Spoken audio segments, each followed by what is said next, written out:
جہاں تک جماعت احمدیہ کا تعلق ہے، نہ ہی ہم نے کسی غیر ملکی طاقت سے کبھی یہ کہا ہے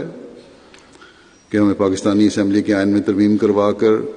قانون اور آئین کی نظر میں مسلمان بنوایا جائے، نہ ہی ہم نے کسی پاکستانی حکومت سے کبھی اس چیز کی بھیک مانگی ہے، نہ ہی ہمیں کسی اسمبلی یا حکومت سے مسلمان کہلانے کے لیے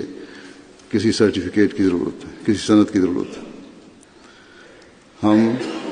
اپنے آپ کو مسلمان کہتے ہیں کیونکہ مسلمان ہیں ہمیں اللہ تعالیٰ نے اور اس کے رسول نے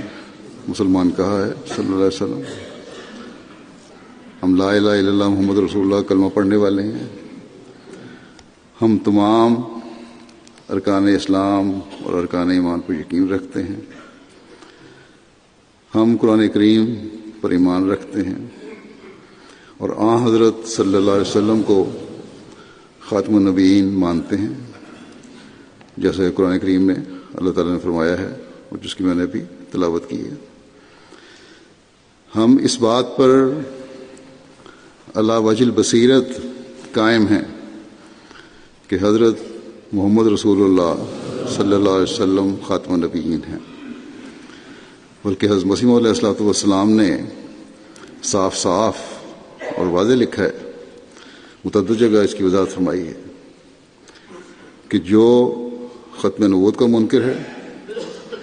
میں اسے بے دین اور دائرہ اسلام سے خارج سمجھتا ہوں۔ وہ نہ احمدی ہے نہ مسلمان ہے۔ بس ہمارے خلاف یہ شورش پیدا کی جاتی ہے اور ہم پر جو الزام لگایا جاتا ہے کہ ہم ختم نبوت کے منکر ہیں اور نعوذ باللہ آن حضرت صلی اللہ علیہ وسلم کو خاتم النبیین نہیں مانتے، یہ نہایت گھٹیا اور گھناؤنا الزام ہے۔